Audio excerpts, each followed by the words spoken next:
What's up everybody, it's your girl Pauline. Welcome back to my YouTube channel. If you are new here, you're so much welcomed, and to my returning subscribers, I thank you guys. I really don't take you for granted. I am so grateful for your support. May God bless you. Today guys, I have an interesting video, and it was a request from one of you, and I do hope it will get to help even many others who didn't ask for this and they had some questions about this. Now before I go straight to the video, kindly guys, if you have not yet subscribed to my YouTube channel, I would request you to do so. Just consider that and support your girl. Now without any further ado, let's go straight to the video. Now guys, if you've been asking yourself what's the process of going to maybe Dubai, Qatar, or any Saudi, any country in the Gulf, you've been asking yourself questions about the process on what to do so that you can be able to get a job. I have some few answers, and I do hope you will get help from this, or I hope you will get a point or two. So I will go straight. And kindly, if you are there and still you know something that can help someone, you can also comment on the comment section and help someone who is maybe stranded somewhere, or someone who wants to know something about the process. So number one guys, before even going to the process itself, I would like to say you have to be willing to come. Don't let anyone force you to come, because you know, working for 2 years without seeing your family, it's not an easy job. So you have to sit down, decide by yourself, then till you can take the first step. Be sure what you want to do. Be sure you're coming here and you know it's for 2 years. Are you okay with that? Can you cooperate? Can you work under those 2 years without going back home? That is the first question you should ask yourself. And if you're okay with that, now you can proceed. So if you're okay with that, you're good to go. Number two, you should have traveling documents, and mostly that's the passport. You can never go to look for a job or maybe get a job and manage to travel without a passport. So if you do not have a passport, make inquiries, go and apply for a passport.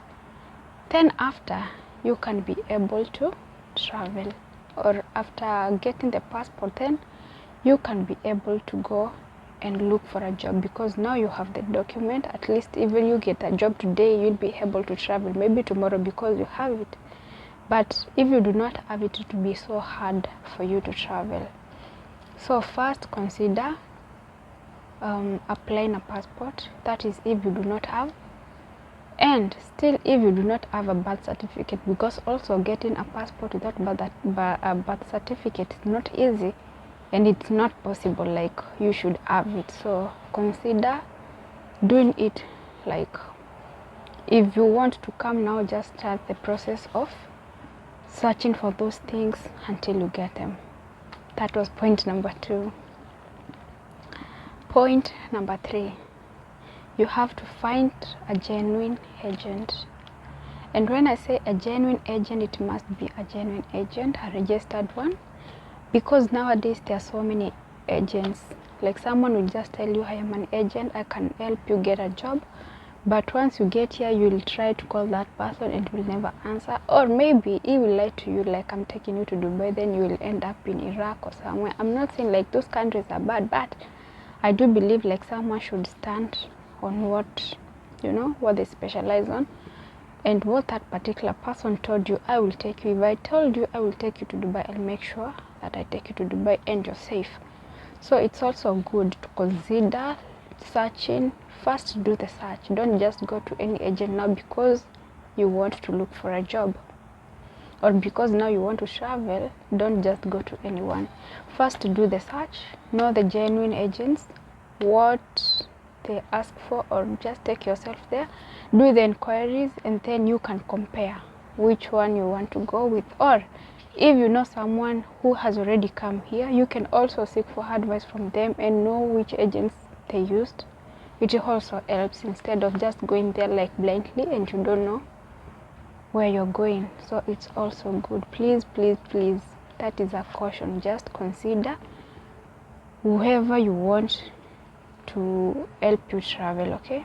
That's so very important. A genuine agent, it's a keyword. Number 4, you should apply for a good conduct. With the help of agent or without, even before getting an agent, that is a must thing to do. Nowadays, it's so hard to find a job without a good conduct. So it's also good, like now when you're going to apply for your passport and also maybe birth certificate, or in that process, if you have the cash to apply for your good conduct, it will be, you'll have like spared some time, because you'll just apply for the birth certificate, or rather you'll apply for the passport, and as well you will be able to apply for the good conduct, and maybe by the time you get your passport also the good conduct will be ready. So to spare all that time, maybe going back to apply for another thing, it's also good. Like, try to minimize the little time you have to do like everything if it's possible.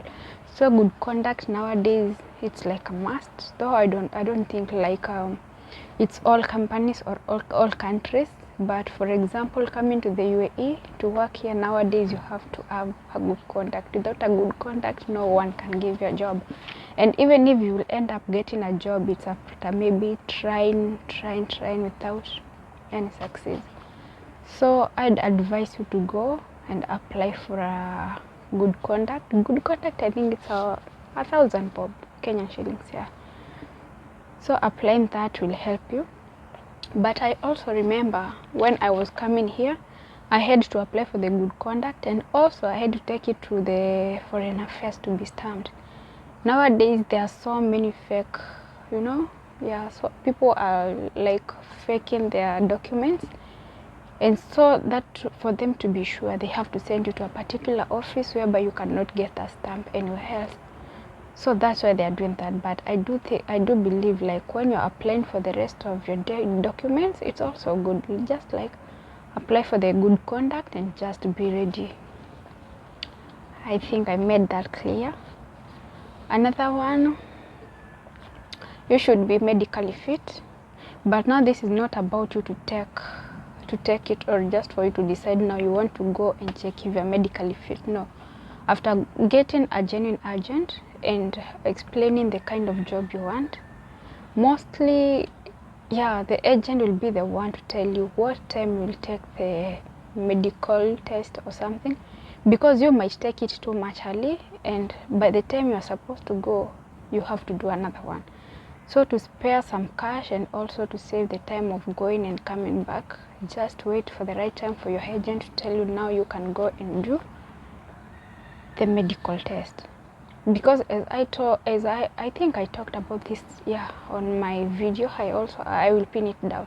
I also have a video talking about that, because once you get here, you also have to go and make a test again.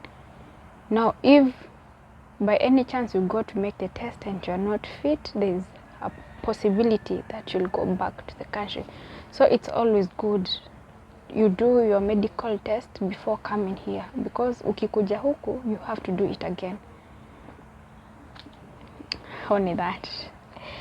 Again, after you do the medical, you can never and you cannot do the medical test without maybe knowing that you are not getting the job, or you are in that process to get a job, So if it's maybe an housemaid job, like me, if you're coming to work in the house, by the time you're waiting maybe for the visa or something, you'll be asked to go and do the medical test, or even you can do it before, depending with which agent you're working with. So after that, now you're so sure, like you're waiting for the visa or anything, you have to do the medical test. And sorry guys, I'm just trying to check because I had to write so that I won't miss any point. We talked about medical, that is so clear. Now you have to wait for the visa. Now the visa you'll wait after you've applied the job, or after the agent has confirmed there's a job, then you will wait for the visa. And guys, as you wait for the visa, it's also good now for you to know what you'd like to take with you, what you don't want to take with you. Like that will help you to prevent the rush hour, you know, the last minute stuff. So try to avoid that, because after medical, if everything goes well, you'll wait for the visa. And after the visa comes, it comes maybe after 3 to 4 days you're supposed to travel. So while you're waiting for your visa, you have to know, what would I like, do I want to take with me. Like for ladies, you have to arrange yourself well. You can't say now, because I am going to work as a housemaid, they do provide like for basic needs or something. Maybe you will come and never get those stuff, or you will come and they will be late to give you what you're supposed to get. So don't depend on what you do not know. It's better you arrange yourself, carry some stuff, if it's like pads, lotion, shampoo, just take, even if it's a little amount, like minimum amount that you can use for maybe a month or two as you wait for your salary. So I think I've answered what I know. Yeah, and if there's someone else who knows something that can help someone else, kindly just comment on the comment section. And I do believe that will have helped a sister or a brother who wants to come here. But basically the questions mostly I have answered, it's all about ladies who want to come here. About men, it's maybe I talk in another video, because for men they have to pay commission fee. You know, for ladies we are lucky because you can come to start as a housemaid, then from there you can, let's say, graduate or something. You can change after, because most of male jobs they have to pay. So basically, let's say this, I was answering about ladies.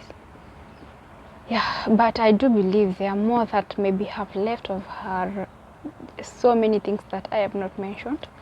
So if you're watching this, or if you get to watch this and you're wondering what to do, or you were asking yourself what you can do or what's the process, that was just a few to mention, and that's what I came up with. So if maybe I'll get something else, I can do it in another video, but for now that is what I have. And I do believe your question was well answered, and I hope it has helped you. Guys, thank you so much for watching. It's your girl Pauline again, and if you have not yet commented, or if you have not yet subscribed to my channel, please like, support your girl. I will be so thankful, and may God bless you. Thank you for your support. Until next time, kama kawaida, I love you guys.